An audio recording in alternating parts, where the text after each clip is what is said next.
Welcome to my channel. Sophia traced her fingers along the cold, empty side of the bed, her touch lingering where her husband once lay. The silk sheets beneath her hand felt foreign, a luxury she could appreciate but not truly savor. Michael had left early again. No goodbye, no glance, only the faint scent of cologne dissipating in the air. It was always like this. The house was vast, elegant, yet suffocating. She turned her gaze to the floor-to-ceiling window, watching the golden hues of dawn spill over the pastures beyond. In the distance, the ranch stretched out endlessly, a kingdom of rolling fields and sturdy wooden fences. To the world, she lived an enviable life. Wealth, stability, a devoted husband. But devotion without passion was just duty, and duty alone had long since stopped being enough. Michael had once been different. When they first married, his eyes held warmth, his touch carried promise. Now, his presence was a mere formality. His conversations clipped and practical.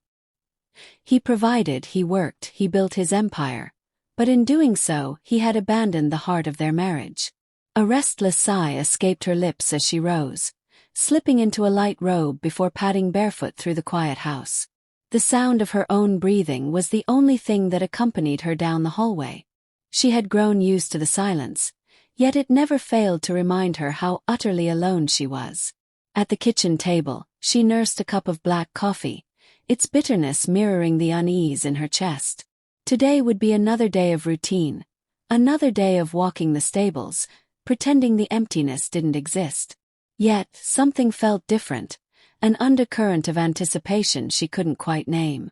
Stepping outside, she inhaled the crisp morning air, the scent of damp earth mingling with hay. The stables stood in the distance, their wooden frames bathed in the soft morning light. It was there that she saw him, Ethan. He was new to the ranch, a seasoned horse trainer with a quiet confidence that set him apart. Where Michael was rigid and composed, Ethan moved with a casual ease, his presence commanding yet effortless. He stood by the newest stallion, Midnight, a beast as wild and untamed as the storms that rolled through the valley. Midnight resisted the reins, nostrils flaring, eyes dark with challenge. Sophia found herself captivated, not just by the horse, but by the man who held its reins with a firm but understanding grip. Ethan wasn't just controlling the animal. He was speaking to it, moving with it, earning its trust in a way that seemed almost intimate. "Good morning, Mrs. Calloway," Ethan greeted without looking at her, his voice rich and unhurried. "Sophia," she corrected. She despised the way Mrs. Calloway sounded, as if it defined her solely by her marriage. He turned then, meeting her gaze with piercing blue eyes. "Sophia, then." A flicker of something unreadable passed between them. Curiosity, perhaps. Recognition. She stepped closer, her fingers brushing along the wooden stall where Midnight stood. The stallion's muscles quivered beneath his sleek black coat, his energy barely contained. "He's beautiful," she murmured. "He's wild," Ethan replied, his lips curving into a half-smile. "Not easily tamed." Sophia's pulse quickened. She wasn't sure why. Perhaps it was the way he said it, the way his gaze lingered just a second too long. "I like that about him," she admitted. Ethan studied her for a moment, as if peeling away the layers of propriety that draped around her. Then he nodded, returning his attention to the horse. "Most people prefer control." Sophia exhaled a quiet laugh. "Control is an illusion." Ethan didn't argue, but there was something in his expression that made her wonder if he saw more than she wanted him to. The morning stretched on, but the weight of their conversation lingered. For the first time in a long time she felt awake, not just alive in body but in spirit. And as she watched Ethan work, as she observed Midnight's restless power, she realized she was drawn to the untamed, to the unbridled, the raw, the things that refused to be confined. As she turned to leave, she felt Ethan's gaze on her back, heavy yet unreadable. And in that moment she knew. Something had shifted, and there would be no going back. Sophia's hands trembled slightly as she fastened the delicate clasp of her necklace. The mirror reflected a woman she barely recognized. Lips parted in expectation, eyes dark with something unnamed. She had spent longer than usual choosing her dress, settling on one that cinched at the waist, the soft fabric hinting at curves she had long ignored. Michael had left early, as he always did. No questions about her day, no lingering kiss goodbye.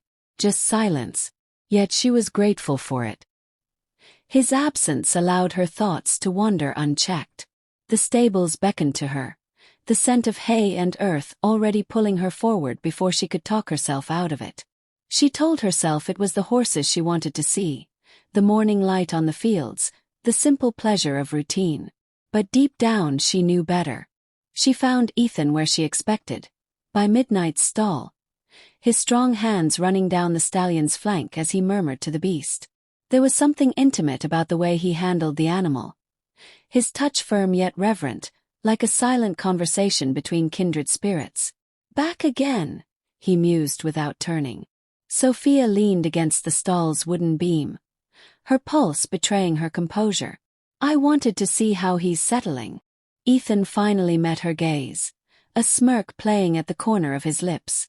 Midnight. Or me. A flush rose to her cheeks, and she hated that he had the power to unsettle her so easily. Both, I suppose.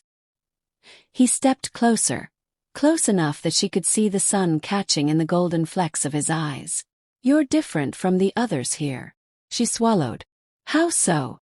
He tilted his head, considering. Most people hide what they want. You pretend you don't know what you want. Sophia felt her breath hitch. He was peeling away her carefully curated walls with nothing but words and the weight of his stare. Before she could respond, Midnight neighed, shifting restlessly. The moment shattered, leaving only charged air between them.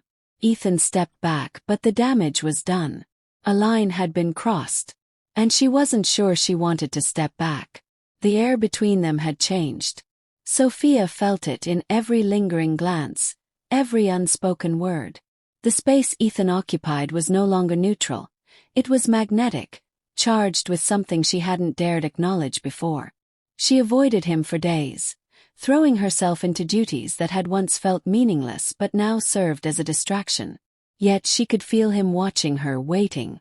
And when their paths finally crossed again, there was no denying what had been set into motion. He reached for her wrist, his touch gentle but firm. Sophia. She should have pulled away.